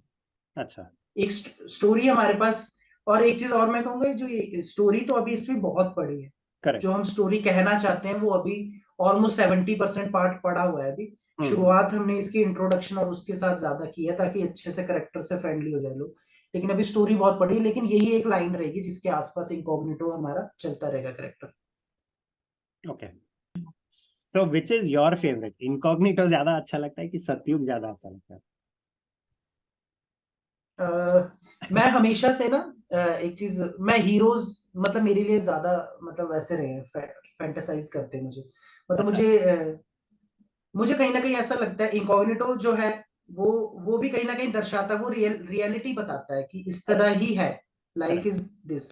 कोई प्योरली हीरो नहीं है। हम्म। हम इस तरह का मतलब इसके साथ कनेक्ट इस तरह से ना करें हमारे गॉड्स के साथ, तो बेटर लगता है। जब गॉड्स के साथ कनेक्ट होता है तो मुझे ओवर लगता है, क्योंकि राइट। उस चीज के बारे में एक कहीं ना कहीं बिलीफ भी आ जाता है, फिर हमारा मतलब आस्था वगैरह चीजें जुड़ जाती है उसके साथ। लेकिन करंट टाइम में इनकॉग्निटो इज मतलब वो है जो रिजेंबल करता है ऑलमोस्ट हर एक को, ओके। कि इसी तरह का है, आप किसी को पूरी तरह से। लेकिन मैं हीरोज की तरफ ज्यादा, मतलब एक होता है ना कि आप ऐसी दुनिया देखते हैं जहां राइट। पे सब कुछ मतलब फेयर ही होएगा, मतलब एक हाँ हीरो है वो 100% प्योर इमेज है। हाँ। तो मुझे वही चीज आज भी फैंटेसाइज ज्यादा करती है, इसलिए मुझे सत्युग मेरा फेवरेट है। मतलब हीरोज, हाँ। He is he is first hero of मतलब स्वयंभू, तो मतलब मेरे लिए वो ही है। आज भी मतलब मेरे लिए हीरोज जो है वो ज्यादा ऊपर रहते हैं। Okay okay. हम्म तो जो भी कॉमिक्स लिखा है अभी तक, आज तक जितने भी हम्म कॉमिक्स लिखे हैं, in your comics has there hmm ever been a moment जो सच में दिल में लगा हो, वो एक मोमेंट कॉमिक में जहाँ जहाँ यू फेल्ट लाइक अरे ये तो मेरे साथ भी हुआ था, मुझे भी something that affected you in more ways than what is obvious? मुझे ऐसा लगता है कि जो मैं वैसे इतना ज्यादा मतलब एक्सप्लेन नहीं करूंगा, लेकिन सत्युग इशू 2 के अंदर जो स्टोरी कवर की गई है ना, हाँ हाँ। उसके साथ बहुत ज्यादा क्लोजली हम्म, कनेक्टेड एक वाक्य जो है, मतलब मेरे आसपास, मतलब मैंने उस चीज को मतलब सुन के महसूस किया हुआ है ओके। कि वो कैसा रहेगा। राइट मतलब वो बहुत ज्यादा शॉकिंग था मेरे लिए। राइट। तो जब वो कहानी के अंदर एक्चुअली स्टोरी पढ़ने के बाद वो चीज नहीं फील ऐसा उस लेवल का नहीं हुआ, लेकिन करेक्ट। वो एक्चुअली स्टोरी के अंदर वो चीज ही डाली गई है सेकंड इशू के अंदर, जो हम्म, मुझे लगता है कि रियलिटी चेक रहता है एक तरह का, हाँ कि हाँ। अब ऐसा भी हो सकता है। मतलब आप कई बार बहुत सारी चीजें सोच के रख सकते हैं ना, कि ऐसा हो गया होगा या कैसा क्राइम हो गया होगा, किसी के करेक्ट। साथ ऐसा हो गया होगा, लेकिन वो उस तरह की चीज एक है जिसको मतलब देख के महसूस करके मुझे ऐसा लगा था। बाकी कॉमिक इतने स्टेजेस पे बनती है, पहले आप आइडिया हाँ क्रिएट करते हैं, फिर वो लिखने में स्क्रिप्ट में आता है, फिर वो करेक्ट। बुक पूरी बन के रेडी होती है। तो हाँ उस लेवल पे तो नहीं हिट करेगी वो, क्योंकि आप हाँ। ऑलरेडी उस आइडिया पे बात कर चुके हैं। लेकिन जब भी जैसे एक आइडिया के ऊपर कहानी जब सुदीप जी लिखते हैं, तो मुझे ऐसे बहुत सारे मोमेंट्स लगे कि यार ये तो बिल्कुल वैसा है जैसे प्लान किया था। करेक्ट। तो उसके अंदर मुझे इनकॉग्निटो 2 के अंदर का एक रिवील होता है ना, जहाँ एक कुछ रिवील होता है वहां पे राइट। पास्ट के बारे में। तो हाँ। मुझे वहां पे ऐसा लगा था कि ये बिल्कुल वैसा है जैसा हमने प्लान किया था। ओके। तो इस तरह से कई बार ऐसा होता है ना कि आप उस मैसेज को पहुंचा पाए कि नहीं। तो वो हाँ। मुझे वहां पे लगा था कि वो सुदीप जी ने बिल्कुल इनकॉग्निटो 2 के अंदर वो चीज वैसी डाली है कि वो मैसेज पहुंच गया। अच्छा। Okay okay. Hmm. How do you decide stories कैसे लिखना है? Like, do you leave everything to the writer, और have you suggested things and have you planned everything and you've told the writer that this is the direction to go in? Like, are you a complete person who leaves everything to the writer, or are you someone who plans everything first? हाँ, मैं सिर्फ idea के base हाँ। पे मैं मतलब वो चीज मैं करता हूँ कि मैं आइडिया जरूर बताता हूँ कि मैं कुछ ऐसा चाहता हूँ। करेक्ट। मैं कई बार आइडिया जस्ट आइडिया नहीं, मैं कई बार एक स्मॉल स्टोरी या कोई एक सीन ऐसा है आइडिया के साथ में, उस हाँ चीज को मैं अपने पास रेडी रखता हूँ कि यार ये चीज है, मैं इसके ऊपर कुछ करना चाहता हूँ, हाँ। इसको एक्सपेंड कैसे किया जाए। तो मैं इस तरह की चीज हमेशा रेडी रखता हूँ किसी भी प्रोजेक्ट पे जब मुझे काम करना होता है। करेक्ट। तो सुदीप जी के साथ भी ऐसा ही है। करेक्ट। और उसके ऊपर वो एग्जैक्टली वैसा ही उसको फॉलो करना है या उससे इंस्पायर्ड करना है, वो चीज राइटर के ऊपर मैं पूरी तरह से छोड़ देता हूँ। अच्छा ये अच्छा। चीज अभी आपने भी एक बुक पे काम किया तो आपको भी आइडिया होगा, लेकिन सुदीप जी के साथ भी बिल्कुल ऐसा ही है हम्म कि कुछ एक आइडिया मैं उनके साथ शेयर करता हूँ, हम्म। और अगर उन्होंने उस चीज को उसमें डाला है तो भी मैं हैप्पी हूँ, अगर नहीं डाला है तो भी खुश हूँ। क्योंकि करेक्ट सत्युग इशू 1 में उन्होंने चेंज कर दिया था। Correct correct. जो चीज मैंने चीज की थी, बेसिक चीजें रखी उन्होंने, लेकिन जो हाँ एक क्राइम टाइप का कुछ जो उसमें था वो उन्होंने चेंज कर दिया था। तो आई वॉज ओके उन क्योंकि वो राइटर है। मैं अगर इस तरह से रिजिड हो जाऊंगा कि नहीं नहीं हाँ। नहीं ये चीज तो डालना ही है, हम्म। फिर आप ऐसा चीज हो जाता है कि फिर वो ना तो राइटर फुली अपना दे पाएगा 100%, ना करेक्ट फिर वो। करेक्ट। क्योंकि मैं सच बताऊं तो मैं मेरे को इतना मैं सेल्फ अवेयर हूँ कि भाई मैं जो कह रहा हूँ वो ऐसा कुछ नहीं हो सकता कि वो बॉम्ब राइट। होने वाला है। करेक्ट बेशक मुझे लग रहा है, लेकिन दो लोग अगर उसके ऊपर सोच के निकाल रहे हैं तो बेटर निकालेगा वो जिसका डेली का ये प्रोफेशन है। तो हम्म। मैं इसलिए राइटर के ऊपर वो चीज छोड़ देता हूँ कि वो चीज को कितना फॉलो करने वाला है। So अच्छा, you इस चीज के ऊपर मैं एक चीज आपको बताता हूँ। हाँ इनकॉग्निटो 1 जो अभी हाँ। तक की हमारी सबसे ज्यादा जिसको अच्छे पॉजिटिव रिव्यूज मिले हैं, राइट। और सेल्स भी उसकी सबसे ज्यादा मैक्सिमम हुई है, वो जो पूरा इशू 1 है वो सुदीप जी ने अपने उस पे लिखा। उसमें मेरा बिल्कुल भी मतलब अच्छा। जस्ट एक करेक्टर का तो था कि हमने करना क्या है, हाँ। कि we want to introduce a character like this, कि करेक्ट। वो जब इंट्रोड्यूस होता है तो लोगों के मन में सवाल रह जाए। हम्म। ये चीज तो था। करेक्ट। लेकिन वो इशू 1 के अंदर कहानी कवर ही नहीं हो गई। जो हमने कहानी प्लान की है करेक्ट। इनकॉग्निटो सीरीज की, वो इशू 1 के अंदर है ही नहीं। तो अच्छा। उसके अंदर फुल क्रेडिट जाता है सुदीप जी को। अब सोचो कि कहीं ना कहीं अगर मैं उस चीज में रिजिड रहता कि नहीं नहीं यार, अरे हाँ। कहानी तो ये है, आपने करेक्ट। वो तो फॉलो ही नहीं की है। हाँ। तो मतलब कितना बड़ा एक वो चीज रहता है, क्योंकि इनकॉग्निटो 1 से ही पहचान मिली स्वयंभू को, और उसका पूरा क्रेडिट राइटर को जाता correct. By the way, I also red incognito one and I liked it a lot. मेरे है। को थैंक वही यू, से थैंक यू। ज्यादा अच्छा लगा। मुझे वहीं से तो कॉन्फिडेंस मिला कि एक्चुअली बहुत सारे, हम्म आपको इंक्लूड करके बहुत सारे ऐसे राइटर्स हैं हम्म। और कुछ ऐसे क्रिएटिव्स हैं, उन्होंने मुझे पर्सनल मैसेज में इस चीज के लिए कॉन्ग्रेचुलेट किया था कि भाई ये बहुत अच्छा लिखा है। करेक्ट। कई बार ऐसा रहता है कि आप एक राइटर दूसरे राइटर के काम को जब वो अप्रिशिएट कर रहा है तो इसका मतलब है वो सच में कहीं ना कहीं उस लेवल पे चीज बनी है। Right right. उस और सुदीप जी और उसके अंदर है ही ऐसी चीज, वो स्टोरी टेलिंग, उसमें वो रेफरेंसेस आना, वो पैनल्स के बैकग्राउंड में जो एक होता आइडियोलॉजी अपनी बताना, वो सब चीजें बहुत बहुत औसम लेवल की है। मैं तो सुदीप जी को यही कहता हूँ कि यार उसको रख के चला करो अपने साथ में, अब कि यार ऐसा ही हर बार कुछ ऐसा ही करना है। तो नेक्स्ट क्वेश्चन 3 पार्ट का क्वेश्चन है। हम्म How is it working with your writer or writers if you are working with any more of them? How is it working with artists and how is it working with your colorists? Writers के साथ अभी तो सुदीप मेनन जी के साथ ही है एक experience जो है, हाँ कुछ और भी है लेकिन उसमें उतना अभी चीजें आई नहीं है क्योंकि उस स्टेज पे चीजें गई नहीं है ज्यादा, क्योंकि चारों जो स्टोरी है, एक आपकी है जो पब्लिश हुई थी और 4 जो स्टोरीज है वो सुदीप जी ने की। तो वो पूरा अलग अलग स्टेज होता है ना, पहले स्क्रिप्ट आएगा, फिर उसके बाद आर्टिस्ट के साथ वो कोलैब करना कि वो चीजें सही से जैसा विजुअलाइज किया गया है वो चीज हो रही है कि नहीं है। correct. फिर ऐसी चीजें स्टेजेस बहुत है, तो सुदीप जी के साथ ही एक एक्सपीरियंस रहा है जिसमें मुझे ऐसा लगता है कि सुदीप जी जो है उनका लिखने का स्टाइल सही है, जो सारी चीजें सही है, लेकिन कहीं ना कहीं जब हम पब्लिशिंग के समय पे आते हैं तो वो कुछ चेंजेस करते हैं। तो वो मुझे मतलब उनको ऐसा वो अपनी चीज को परफेक्ट बनाने के लिए काफी मेहनत करते हैं। तो वो जब एक बार स्क्रिप्ट लिख देते हैं उसके बाद भी जब वो उस स्टेज पे पहुंचती है, जब वो स्पीच बबल्स वगैरह ऐड हो रहे हैं तो उस वक्त भी वो डायलॉग्स को बहुत ज्यादा चेंज करते हैं। Okay. तो जब ये फर्स्ट टाइम ऐसी चीजें जैसे मैं सीख रहा था इन चीजों को, तो कहीं ना कहीं फिर उस वक्त वो पूरी टीम को साथ लेके चलना है कि अरे दोबारा चेंजेस हुए हैं, उसको चेंजेस करना है, लेटर चेंजेस कर रहा है या फिर ऐसी चीजें, तो वो चीजें कहीं पे थोड़ा सा मैनेज करना मुश्किल रहती है Correct.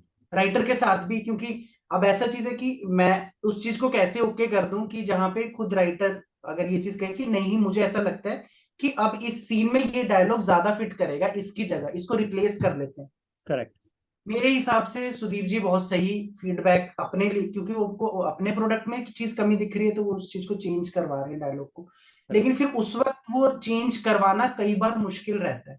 Right. उसके लिए आपको टीम के अंदर उतना अच्छा अंडरस्टैंडिंग चाहिए कि आप किसी भी स्टेज पे कोई भी चेंजेस बार बार करवा सकते हैं, क्योंकि ऑब्वियसली मेहनत डबल लगती है। तो ये चीज जो है ये रवि जी जैसे अब आगे है तो वो एक अब ऐसा वो टीम ऐसी बन गई है जैसे एक क्लोज फ्रेंड का सर्कल है। तो अब वो चीज इतना ज्यादा मतलब ऑब्जेक्शनेबल चीजें रही नहीं है या डिफिकल्ट रही है प्रोसेस में, लेकिन वो एक चीज रहा है कि सुदीप जी जो है वो चेंजेस बहुत सारे स्टेजेस में कई बार स्टोरी में करते हैं, और वो मैं तो उस चीज को अप्रिशिएट करता हूँ। हाँ. लेकिन कहीं ना कहीं मुझे ऐसा लगता है, जैसा कि मैंने अभी तक सुना है, मुझे एक्सपीरियंस उतना ज्यादा है नहीं, लेकिन स्क्रिप्ट फाइनल होने के बाद ही वो चीज उस स्टेज पर जाती है जब स्पीच बबल्स ऐड होना शुरू होते हैं, तो वो किसी के लिए भी डबल काम हो सकता है, Correct. किसी के जो आपका लेटरर है या कोई और स्किल वाला है।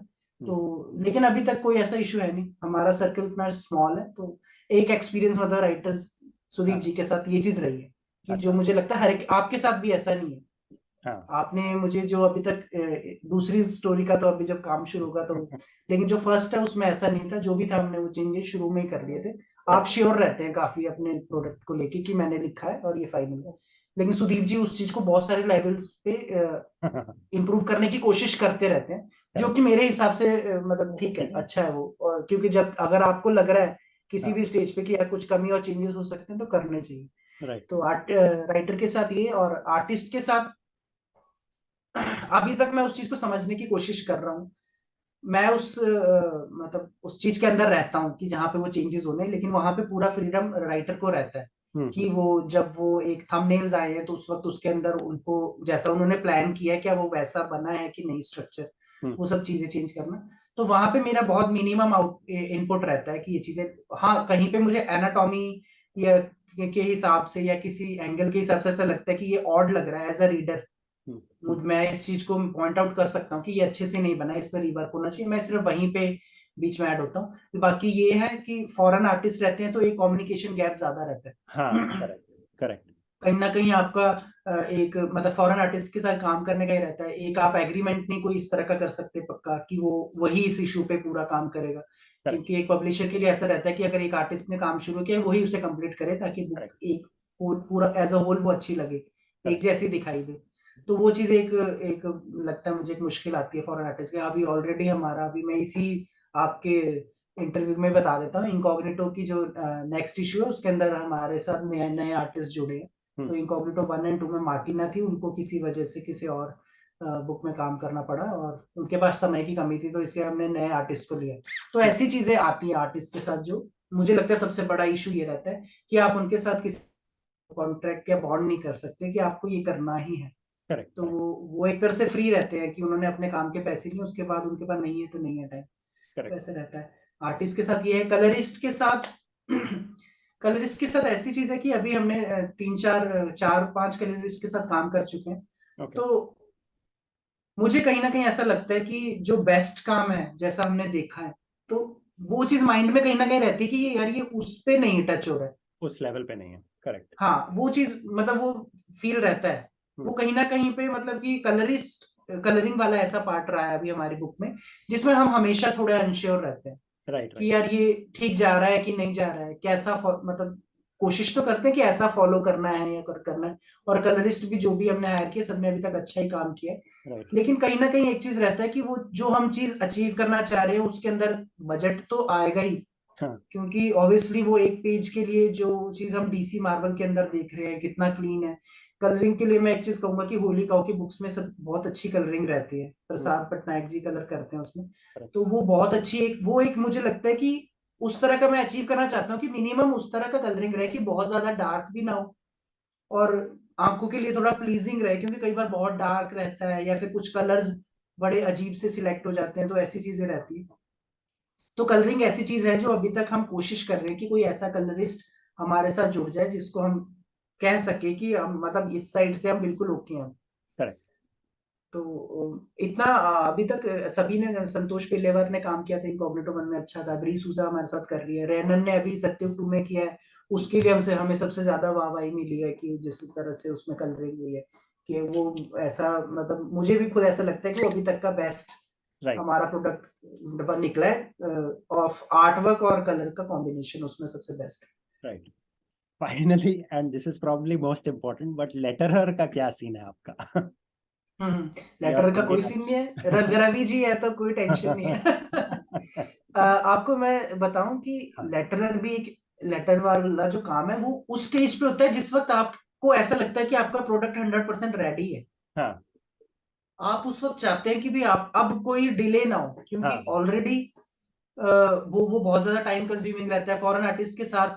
जिस रेट पे हम काम कम कर रहे हैं, बेशक मेरा बजट मेरा हाई रहेगा, लेकिन फॉरेन आर्टिस्ट भी उस रेट पे काम इसलिए कर रहे हैं क्योंकि उनके वो सिर्फ एक प्रोजेक्ट पे काम नहीं कर रहे, वो मल्टीपल प्रोजेक्ट्स पे काम कर रहे हैं। तो करेक्ट, हम उनसे बहुत ज्यादा स्पीड में काम नहीं करवा सकते। राइट, लेकिन जब ये दो चीजें निकल जाती है, आर्ट वर्क और कलरिंग, फिर हम चाहते हैं कि यार अब शायद हम उस गैप को जल्दी फिल कर सकते हैं कि अब और ज्यादा डिले ना हो। तो करेक्ट, लेटरर का ऐसा चीज था। और पहले हम मंदार जी से जैसे अभी मैक्सिमम वही काम किया उन्होंने 1 में और इनकॉग्निटो 1 में, और आगे 2 में भी शायद उन्होंने, कि याद नहीं आ रहा मुझे एकदम से। तो वो उनका क्या, उनके पास बहुत ज्यादा काम ऑलरेडी रहता है। राइट, राइट, मैं जब अपना कॉमिक बुक रिव्यूज करता था उस वक्त भी मंदार जी का बहुत नाम रहता था ट्रांसलेशन में यहाँ वहाँ, तो मेरे माइंड में था कि उन्हीं से कराएंगे जब भी होगा। तो जब शुरू किया तो रवि जी ने उनसे इंट्रोड्यूस करा, उन्होंने काम किया। वो बहुत अच्छा काम करते हैं, लेकिन उनके पास इतना ज्यादा काम रहता है कि वो स्पेस बनाना पड़ता है कि राइट, मेरी बुक बीच में मतलब मैं लगाऊं कि अरे इस पे भी काम कर दो, अब कर दो ये कर दो। और एक बहुत अच्छे नाइस बंदे हैं वो, और मतलब मैं मतलब एज अ पर्सन भी बहुत अच्छे, उन्होंने भी बहुत अच्छी अच्छी मेरे को बीच में सलाह दी है कई चीजों को लेके कि ऐसा करना चाहिए। लेकिन अब रवि जी जब से आए हैं उनके साथ, अब आपको पता ही कि वो एक क्लोज फ्रेंड वाला सीन हो चुका है। हाँ, हाँ, तो वो अब जब वो स्टेज पे जाती है ना, तो वो ऐसा रहता है, एक तो उनके पास रहता है कि वो प्रायोरिटी पे तो करते ही हैं, हम्म, लेकिन रवि जी की कमिटमेंट भी कुछ इस तरह की है कि अगर उन्होंने शुरू कर दिया, हाँ, अभी मैं आपको बताता हूँ सतयुग 2 फाइनल स्टेजेस पे चल रहा है, सिर्फ 4-5 पेजेस बचे उसके कलरिंग के। तो करेक्ट, उसके बाद लेटरर होना है, तो मुझे ऐसा श्योर है कि वो काम तो रवि जी के पास भी अब ऐसा है, वो इतने सारे पब्लिकेशन के लिए लेटर्स कर रहे हैं, लेकिन उसको मैं उन्होंने मेरे को अश्योर किया है कि वो जैसे ही उनके पास पहुंचेगी बुक, वो 5-6 दिन के अंदर लेटर्स कंप्लीट कर देंगे पूरी बुक। Correct. और उनका सिटिंग ऐसा रहता है कि वो एक टाइम पे एक ही प्रोजेक्ट पकड़ते हैं। राइट। अगर उन्होंने बीच में सत्युग के लिए टाइम बनाया तो वो सुबह से लेके शाम तक उस पे ऐसे भी काम कर देते हैं जितना उनके पास सुबह से शाम है। तो वो Right. एक दिन में कई बार ऐसा है कि हाफ बुक कर ऐसा भी कर सकते हैं कि हाफ बुक शायद एक ही दिन में कर दें। हाँ। फिर वो उस प्रोसेस है। तो लेटर्स के साथ अब मैं बहुत ज्यादा रिलीफ फील करता हूँ, रिलीफ। अब मेरे लिए ज्यादा टेंशन का टाइम यही रहता है कि कब कलरिंग और ये सब कंप्लीट होगा। लेटर्स पे जाएगा तब तो सब एकदम मलाई की तरह निकल जाएगा काम। सही है। अच्छा, नेगेटिव रिव्यूज के साथ कैसे डील करते हो आप? कुछ भी नेगेटिव रिव्यूज आएगा तो अभी मैं सही बताऊं तो नेगेटिव रिव्यूज हमें मिले तो हैं। हाँ। लेकिन उतने ज्यादा नहीं मिले, मे बी क्योंकि अगर किसी और के शू में जाके देखना हो तो वो अलग चीज रहती है कि कई बार आपके साथ सच में कुछ प्रोडक्ट में कुछ ऊंच नीच हो जाती है, आपको पता है। उस वक्त बहुत ज्यादा बैशिंग हो जाती है। हाँ। तो मे बी शायद मैं अभी उस चीज को एक्सपीरियंस नहीं किया तो मैं इस बारे में शायद ज्यादा बता नहीं पाऊंगा, लेकिन फिर भी मेरे को भी नेगेटिव रिव्यूज मिले हैं। हाँ। तो कई बार मतलब आपको नहीं एग्री नहीं करते हैं कुछ चीजें जो आपको मिलते हैं रिव्यूज, तो मैं उसको बता देता हूँ। कई मुझे पर्सनल मैसेजेस में बताते हैं कि ये चीज अच्छी नहीं लगी है। तो मेरा ऐसा नहीं है कि मैं उसको मैनिपुलेट करके या कुछ ऐसा कहूंगा अरे नहीं अगली बार जरूर अच्छा करेंगे, थम्स अप दिखा दिया, ऐसा नहीं है। जो चीज मेरे माइंड में है, अगर वो चीज मेरे हिसाब से सही है, मेरे विजन के हिसाब से, तो मैं वो अपना बताता जरूर हूँ कि ये ऐसा है और आगे भी ऐसा ही रहेगा। ओके।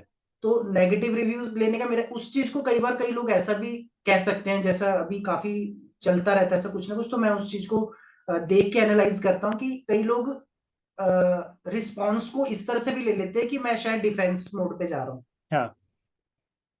लेकिन वो डिफेंस मोड नहीं है, एक एक विजन और एक सोच रहती है। जैसे अब मेरा अगर मुझे कोई कहेगा ना कि आपने एक्सप्लेन नहीं किया उस चीज को, राइट। यहाँ उस स्टोरी के अंदर ये चीज एक्सप्लेन हो सकती थी शायद तब बेटर लगती, तो मैं उसको बताऊंगा। क्योंकि कहीं मैं उस चीज से अवेयर हूं, मैं उससे ऐसा नहीं है कि मुझे नहीं पता, नया एक बिल्कुल चीज आया है, तो मैं उसको बिल्कुल बताऊंगा कि वो एक्सप्लेन क्यों नहीं किया गया। तो मैं वहां एक्सप्लेन करता हूँ। वो नेगेटिव रिव्यू में अगर आता है तो मैं उसको एक्सप्लेन करता हूँ। अब वो हर एक की इंडिविजुअल परसेप्शन के ऊपर है कि वो उस चीज को कैसे लेता है, कि वो मैं उस चीज से वो हो गया, ऑफेंड हो गया, वो उस चीज को समझ रहे हैं, या फिर वो इस चीज को समझ रहे हैं कि वो उधर से एक रीजन आ रहा है इस चीज के लिए कि वो क्यों ऐसा किया गया। बाकी जब तक मतलब मुझे मैं ओके हूँ किसी भी तरह का नेगेटिव रिव्यूज, तो बहुत ज्यादा जरूरी है। कम से कम आपको पता तो रहता है कि जो नेगेटिव रिव्यूज आ रहे हैं क्या आप उसके ऊपर काम करना चाहते हैं या नहीं। करेक्ट। फाइनल चॉइस तो मेरी रहेगी ना कि बहुत सारे नेगेटिव रिव्यूज आएंगे, मुझे मैं उनमें से पिक करूंगा कि ये सच में एक नेगेटिव रिव्यू है, इसको मैंने पिक कर लिया। मैं ओपन रहता हूँ इस चीज के लिए कि नेगेटिव रिव्यू आए तो बिल्कुल वेलकम है, आप बताओ। लेकिन ये कि कहीं कई बार क्या होता है वो स्टेज कुछ अलग ही स्टेज पे चले जाती है बात। राइट। तो वहां पर क्या चीज रहता है, फिर मैं ऐसी कोशिश करता हूँ कि जो मेरे से बात कर रहा है मे भी शायद उसका कुछ ना जाए, लेकिन अगर मैं उस लेवल पे चले गया, हाँ। है ना, एब्यूज एब्यूज तो बहुत ज्यादा दूर की बात है, लेकिन फिर भी अगर मैं अपना एक होता है ना कि मैं अपना टोन भी उस लेवल पे ले गया, अरे तू क्या कर रहा है, तू अपना तू ऐसा कर, तो वो मुझे ज्यादा हार्म करने वाला है ना कि सामने वाले। तो मैं उस स्टेज पे ज्यादातर ऐसा सोचता हूँ, अगर मेरा हमारा ऑफिशियल पेज है या कहीं पे, तो मैं वहां पे ब्लॉक करने का ही सोचूंगा। क्योंकि उस तरह का कॉन्वर्सेशन एक चीज रहता है ना कि मतलब कि मैं एज अ पब्लिशर आपसे बात कर रहा हूँ, आपके जो भी चीजें वो आप मुझे बता दो आपको, लेकिन वो वे ऑफ टॉक होता है कि आप क्या एक म्यूचुअल रिस्पेक्ट है उस चीज में कि मैं एक कस्टमर से एज अ कस्टमर बात कर रहा हूँ, कस्टमर ही सब कुछ है क्या, लेकिन क्या सामने वाला भी मुझसे इस तरह से बात कर रहा है कि मैं एक क्रिएटिव या एक पब्लिशर हूँ, और ये सभी के लिए वैलिड है, चाहे वो मेरा राइटर हो या कोई। अगर कोई अब्यूजिंग या उस चीज पे चले जाएगा तो वो चीज बहुत बर्दाश्त करने से बाहर की चीज हो जाती है। उस चीज में मैं प्रेफर करता हूँ कि मैं उस लेवल पे ना जाऊं। कोई भी जा सकता है, एक ही तरह के लोग हैं, एक ही तरह की सोसाइटी में रहते हैं, तो वो उस लेवल पे कोई भी जा सकता है। लेकिन मुझे वो चीज मतलब कि सूट नहीं करेगी कि मैं उस लेवल पे जाऊं, तो मैं वहां पे ब्लॉक करना ज्यादा, या फिर उस कॉन्वर्सेशन को लीव करने का ज्यादा मेरा मतलब ऐसा मोटिव रहता है कि वो छोड़ दिया जाए। लेकिन कोई अगर मेरे से उसके ऊपर बात करना चाहेगा कि प्रोडक्ट आपका अच्छा नहीं बना है, ये चीज अच्छी नहीं है, तो मैं उस पर कॉन्वर्सेशन करने के लिए रेडी हूँ, चाहे वो मेरे से एंडलेस चला रहे। बस उस चीज को सामने वाला ये ना ले कि मैं डिफेंस मोड पे हूँ, मैं किसी चीज को समझने की कोशिश नहीं कर रहा, मैं सिर्फ अपना पॉइंट बताने की कोशिश करूंगा कि वो प्रोडक्ट ऐसा क्यों है, हमने किस थिंकिंग से किया, और आगे भी मे बी हम ऐसा ही करेंगे। आपके जितने भी कैरेक्टर्स बने हुए हैं, जितने भी हम्म। कॉमिक्स लिखे हुए हैं, जितने भी ये बने हुए हैं, उसमें से एक साइड कैरेक्टर को कैन यू पिक जिसके ऊपर आप पूरा सीरीज बनाना चाहते हो या बना सकते हो? हाँ, अभी तक तो ऐसा करेक्टर आया नहीं है, हाँ। लेकिन आगे आने वाला है ऐसा। अच्छा। दोनों स्टोरी लाइंस के अंदर, अच्छा। सत्युग और इनकॉग्निटो के अंदर, जो पहले से प्लान था। अच्छा। ओके। दो करेक्टर ऐसे आने वाले हैं जिनकी हम साइड स्टोरीज शुरू करेंगे। ओके। उनमें से एक तो हम टीज भी कर चुके हैं, अभी अभी हमने एक अपना कुछ महीने पहले कुछ चीजें हमने शेयर की थी, जिनमें से हमने एक करेक्टर के बारे में थोड़ा सा बताया था, जस्ट इतना लिखा था पोस्टर के साथ कि ये जल्दी आ रहा है। उसको राइट। हम जल्दी अनाउंस भी कर देंगे। वो सत्युग वर्ल्ड में से हमने एक करेक्टर पिक किया है, जो थर्ड इशू में आ रहा है, जिसकी ओके। एक अलग से सीरीज आएगी।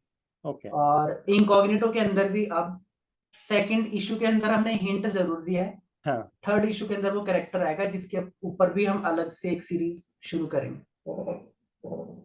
दो साइड कैरेक्टर्स है, दोनों के अभी नाम नहीं रिवील कर सकता, लेकिन दो कैरेक्टर्स के ऊपर ऐसा स्टोरी का पूरा प्लान है, मतलब पहले से प्लान बना। ओके, सही। So I think we are almost at the end of the questions. Final question है, फैमिली में कितने मेंबर्स हैं? मेरी फैमिली में 5 मेंबर्स है। 5 मेंबर्स। और हाँ, मम्मी, एक बच्चा भी है? एक एक बच्चा है, हाँ। वाइफ है, हाँ। छोटा ब्रदर है, हाँ। और हम। तो तो इन सब में से किसने बुक्स पढ़ा है स्वयंभू का? ब्रदर ने और वाइफ ने पढ़ा है, और हाँ। एक्चुअली हम लोग 6 लोग रहते हैं। अच्छा। मेरा एक कजन भी है, वो भी मेरे साथ ही रहता है, तो वो भी ऑलमोस्ट मेरी सारी बुक्स पढ़ता है। वो इस वक्त 9th में पढ़ रहा है।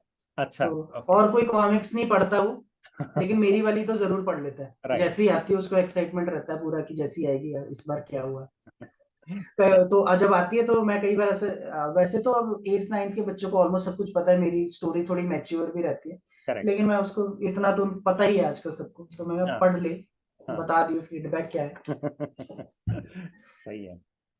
हाँ, घर में ये लोग पढ़ते हैं। बाकी फैमिली में मेरी ऐसा है कि जैसे मैंने आपको बताया था, कजन्स बहुत सारे हैं, तो हाँ। बहुत सारे कजन्स भी पढ़ते हैं मेरी कॉमिक्स। अच्छा। सिर्फ मेरी, लेकिन बाकी और कोई कॉमिक्स नहीं। कोई भी कॉमिक रीडर नहीं है मेरी पूरी, मतलब इसमें। ओ, वो जो मेरे से बड़े थे कजन्स, वो पढ़ते थे, लेकिन उन्होंने भी छोड़ दिया। उसी एज में पढ़ी है जब वो राइट। बहुत मतलब छोटे थे। राइट। अब वो सब 40s में है, तो वो हाँ। लोग कब का छोड़ चुके हैं। अब उन्होंने उन्होंने भी मेरी कॉमिक पढ़ी है तब हाँ। से, छोड़ने के बाद 20-25 साल बाद। सही है। सही है। Do you have anything to say? Add तो कुछ नहीं करना था, बस ये है कि कोई अगर इस, मतलब मुझे ऐसा लगता है कि मैंने थोड़े दिन पहले भी डाला था ये एक एक्चुअली स्टेटस। हाँ। तो क्या होता है कि जब लिखते हैं आप, तो हाँ। शायद मे बी मैसेज कुछ और जाए। राइट। उसमें मैंने मैसेज, मेरा लिखने का ये कारण था कि मेरे जैसे पब्लिशर बहुत ज्यादा एफर्ट डाल के अभी कॉमिक्स निकाल रहे हैं। कुछ पैशन ड्रिवन है, लोग कुछ बेवकूफ भी कह सकते हैं, जिनको पता है कि भाई ये बंद हो जाएगा। किसी का ऐसा रहता है कि यार ये कब तक चलाएंगे यार, 4 5 10 कॉमिक्स निकालने बंद हो जाएंगे। लेकिन मुझे ऐसा लगता है कि अगर आप चांस नहीं देंगे ना, मतलब हर कोई कॉमिक्स के लिए करना चाहता है, एक पब्लिशर पूरी कॉमिक इंडस्ट्री को नहीं चला सकता। राइट। मैं मतलब कि मुझे इस चीज की बहुत ज्यादा खुशी है कि पिछले 1-1.5 साल में इतने पब्लिशर्स आए हैं, और कॉमिक इंडस्ट्री को कहीं ना कहीं उन्होंने बूस्ट दिया है। राइट। एक पब्लिक आप मतलब कि एक पब्लिशर या 2-3 पब्लिशर को कह सकते हैं, हाँ वो स्टिक करके रहे इतने सालों से, वो बहुत बड़ी बात है। उनको अप्रिशिएट करना, और जो पब्लिशिंग में आ गए उनको तो और अच्छे से पता चल जाता है कि यार कितना मुश्किल है ये। राइट। आपको एक सेल्स मेंटेन करके रखना है, आपको कितना फ्रीक्वेंटली आप निकाल सकते हैं। लोगों का प्रेशर भी रहता है कि अरे यार नेक्स्ट बुक कब आएगी। लेकिन अगर आप नए पब्लिशर्स को चांस भी नहीं देंगे ना, राइट। राइट। बिना आप उसको पढ़े ही दूर से ही नकार देंगे कि अरे यार कौन पढ़ेगा ये सब, तो फिर वो आगे मतलब ग्रो नहीं कर पाएंगे। एक चांस सबके लिए बनता है।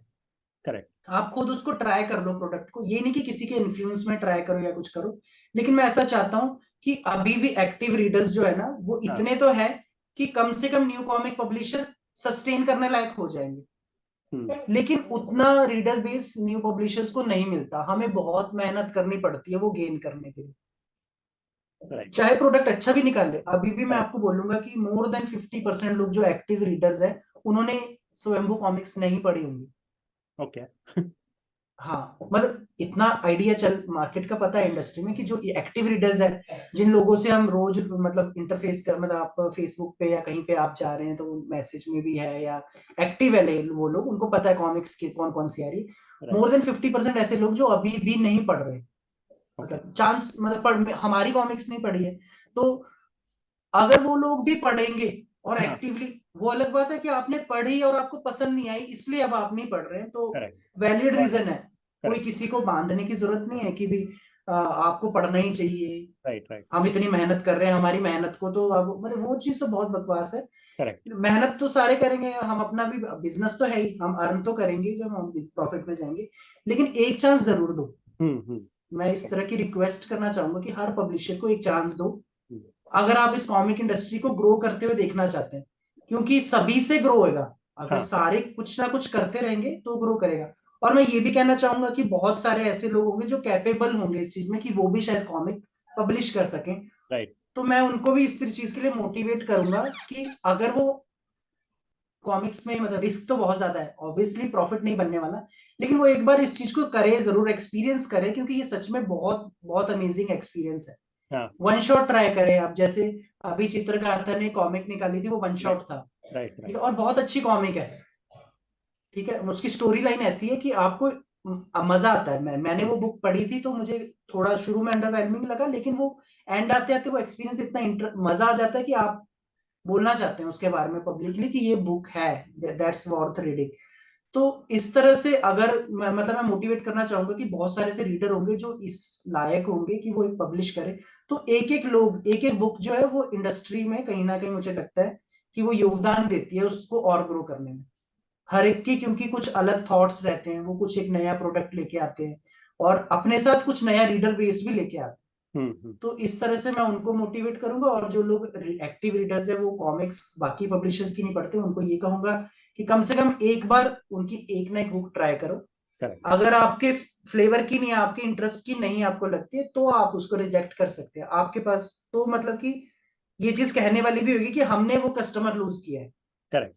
लेकिन अगर आप उसको ट्राई नहीं करेंगे तो, और क्योंकि हमारी भी कहीं ना कहीं लिमिटेशन है, कई बार हमारे पब्लिशर्स के ऊपर भी आता है कि आप मार्केटिंग नहीं उस तरह की कर रहे हैं कि आपके प्रोडक्ट को कोई रीच कर, है ही नहीं, उतनी रीच नहीं आप कर पा रहे, तो हमारी भी लिमिटेशंस है, कितना मतलब खर्चा, मतलब ऐसा रहता है कि आप क्या करें, राइट। आप कई साइड, बहुत सारी साइड्स पे पैसा नहीं लगा सकते ना। हाँ। तो अभी शुरुआत में, अभी मैं आप एक और चीज इसके साथ साथ, ये तो मैंने बोल ही दिया, लेकिन मैं एक और चीज कहना चाहूंगा, बहुत सारे लोग पूछ रहे थे कि हम कॉमिक कॉन में नहीं आए। हाँ। तो कॉमिक कॉन में अगर मैं इतना बजट कॉमिक्स के लेके चल रहा था तो मैं कॉमिक कॉन में भी आ सकता था, करेक्ट। कोई इश्यू नहीं है, लेकिन मैं ऐसा चाहता हूँ कि एटलीस्ट मार्केटिंग और वो सब चीजें बाद में भी हो जाएंगी, जब मेरे राइट। पास 8 या 10 बुक्स होंगी, करेक्ट। मेरे पास बुक्स हैं, तो उस वक्त मार्केटिंग का मजा है, क्योंकि जो भी मैं मार्केटिंग एफर्ट से मैं एक कस्टमर अपनी तरफ लेके आता हूँ तो मेरी 10 बुक्स खरीदेगा। करेक्ट। आज मेरे पास मार्केटिंग के सिर्फ 3-4 बुक्स है, हाँ। प्लस मेरे एक्टिव प्रोजेक्ट्स जो है वो 3-3 चल रहे थे। मैं नहीं चाहता कि, और कॉमिक कॉन में भी मैं ऐसे नहीं जाना चाहता मैं जस्ट बुक्स लेके हाँ। जाऊं डिस्प्ले पे लगा दूं, 40,000 मैंने उसके स्टॉल के लिए या 50,000 खर्चा, राइट। है ना, आना जाना किया और आ गए। मैं एक अच्छा प्रमोशन करना चाहता हूँ, क्योंकि कॉमिक कॉन भी एक ऐसी है जिसके बारे में फीडबैक मुझे मिला कि वहां पे भी लोग ज्यादा कॉमिक्स रीडिंग कल्चर की वजह से नहीं आते, करेक्ट। वो पॉप कल्चर की वजह से आते हैं, वो देखने आते हैं कि भी डीसी है, अच्छा हो रहा मार्वल, हो रहा डीसी, वो लोग क्या कर रहे हैं, करेक्ट। करेक्ट। या कॉस्ट्यूम कुछ, मतलब एक वो एक मेला त्योहार जैसा लगता है उनको, लेकिन वो कॉमिक्स के लिए नहीं आते जस्ट वहां। करेक्ट। तो मैं चाहता हूँ कि जब स्वयंभू आए तो हम्म। वो लोगों को अट्रैक्ट इस तरह से करे कि वो कौन है, हम्म। राइट। मतलब हमें ऐसा ना कि वहां पे बुक्स टेबल पे लगी हुई हैं या एक दो मैं पोस्टर लगा दूं और एक्सपेक्ट करूं कि लोगों, और ब्लेम भी करूं उनको बाद में, अरे करेक्ट। भाई देखो इनको कॉमिक से तो कोई लेना देना नहीं, कॉमिक कॉन में आए क्यों तुम लोग। राइट। भाई उनको, आपको जीतना भी तो पड़ेगा ना, तो उस चीज के लिए मैं एफर्ट करके जाना चाहता हूँ। तो मैं जब भी कॉमिक कॉन में आऊंगा, अभी से मैं ऐसा नहीं कहूंगा, प्लान मेरा है कि मैं नेक्स्ट कॉमिक कॉन के लिए आ सकूं, लेकिन मैं जब भी आऊंगा तो मैं विदाउट, मतलब इस तरह से तैयारी के साथ आऊंगा कि कम से कम लोग मेरे स्टॉल तक आए तो सही, कुछ हम्म। ऐसा हो कि वो करेक्ट। मेरे स्टॉल पे अट्रैक्ट हो आने के लिए। राइट। इसलिए नहीं कि वो कॉमिक्स पढ़ते हैं, इसलिए कि वो ये देखें कि ये कौन है, ये कैसे करेक्टर्स हैं, हम्म। सत्युग है, इनकॉग्निटो है, सॉन्ग्स है, या जो भी हम कर सकते हैं, वो करेक्ट। इसलिए है। तो इसलिए मैं इस बार कॉमिक कॉन में नहीं आया, हम्म। स्वयंभू नहीं आया, और मैं इसलिए नहीं आया क्योंकि एट बिल्कुल एकदम एक दिन पहले कुछ इस तरह के घर पे कुछ इश्यूज हो गए थे, जिसकी वजह से मैं उस माइंडसेट में नहीं था कि मुझे मतलब Right. कि जाना चाहिए, मतलब मेरे को वो लगा कि मैं स्किप कर देता हूँ फिर इसलिए। वरना मेरा पूरा प्लान था कि मैं वहां जाऊं और लोगों से मिलूं, क्योंकि बहुत Right. सारे लोग मिलना भी चाहते थे और मैं खुद मिलना चाहता था लोगों से, Hmm. क्योंकि बहुत सारे लोगों से कम्युनिकेट फेसबुक पे होता है, तो उनसे मिलना और वहां पे वो अलग एक एक्सपीरियंस रहता है। Right. Right. I think that's all the time we have today. Thank you for watching this episode of Kata Space. Please subscribe to the channel, like the video, share, whatever else you're supposed to do. Bye.